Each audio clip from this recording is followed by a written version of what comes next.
So when you're saying that China has 10 years to go, At most. What do you mean by that?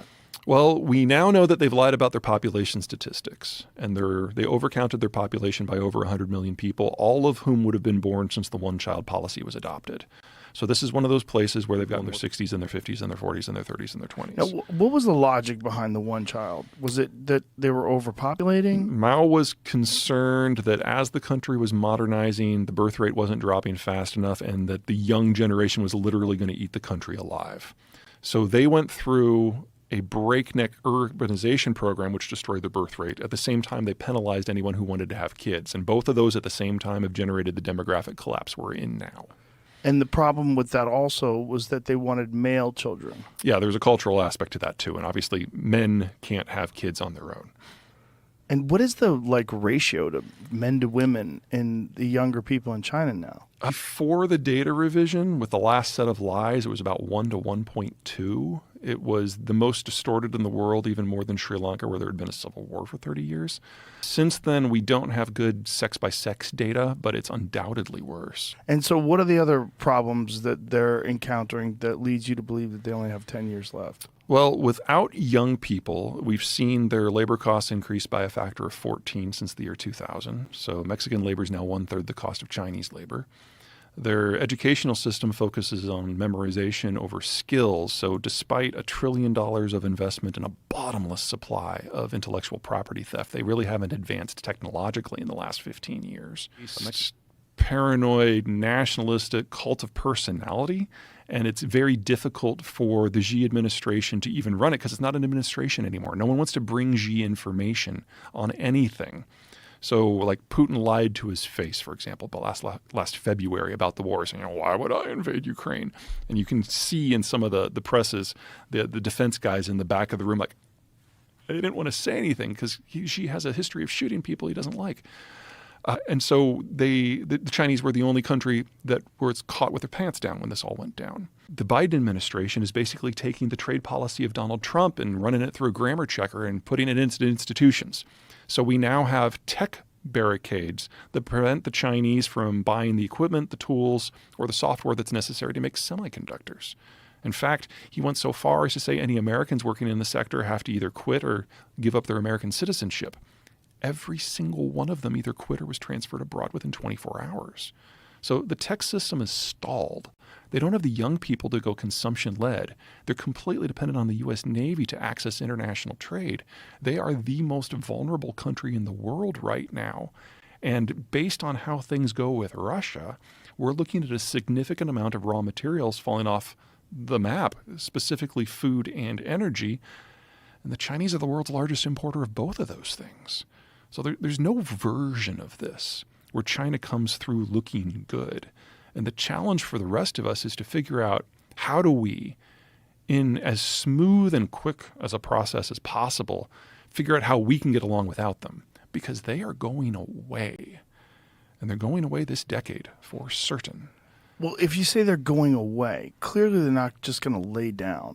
They're they'll going to try to adjust. Yeah, they'll die. Right?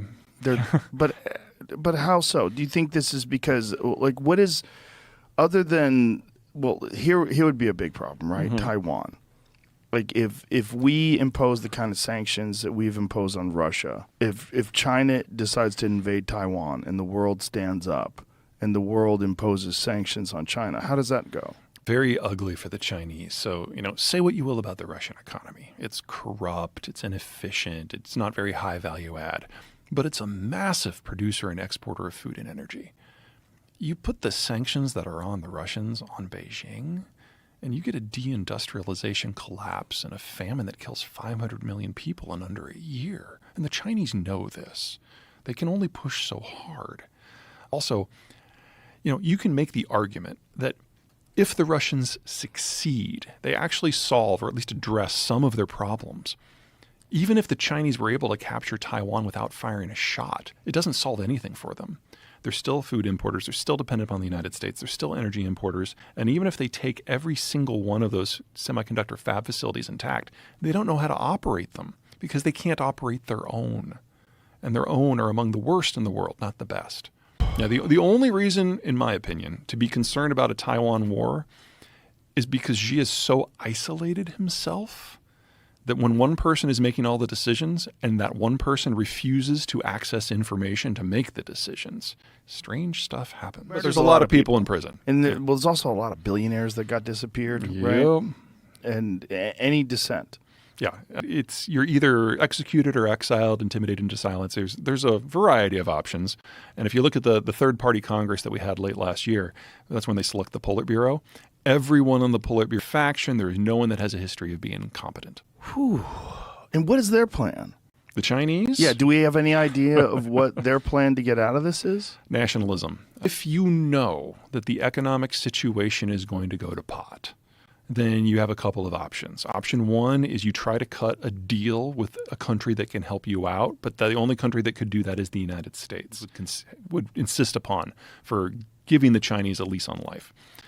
But if you go with nationalism, give people a non-economic reason to support the state. So even if you lose your job, even if you can't feed your family, I'm Chinese, I'm Han, that's enough. That has been the strategy for the last couple of years. Will it be enough to preserve the CCP? Too soon to know. And they're also they're in the middle of the worst aspect of the pandemic for them ever. Yeah. Now, which is very strange for us because we're on the other end of it, Yep. right? So what happened over there? Well, let me start by saying I think it's safe to say that no country has really figured out how to handle this well. Right. Second, I will say there are 7 different variants circulating in Beijing right now, or in China right now. 3 of them did not exist 2 or 3 months ago. And it takes about 6 months of data for you to get good information on the R0 and the lethality. So we just don't know. That I am doing some work with the Defense Department. I can't talk about the details, obviously, but I think it's good to give credit where it's due. One of the many, many things about the war, there's someone on the other side of this door and the 3rd floor of this building at the edge of town in Fallujah. What side of the door the hinges are? Because we need to know if we need to blow it off the hinges or kick it in. So we focused all on that second thing for 20 years, which meant not only did we lose all the analysts who knew how to think forward, we lost all the people who trained them. 20 years is a long time. So even if everyone in DOD or the intelligence community disagrees with everything I have to say, and I have some friends, I have some colleagues, I have some non-friends who listen, the fact that they're trying to rebuild that capacity is a really good sign. And the fact that they started rebuilding that capacity so soon after the war on terror ended means that they recognize the hole in the system. This is a good sign. Hey, woman, since your man ain't got no heart, why don't you go to our apartment tonight and I'll show you a real man? There you go. What? Fuck you.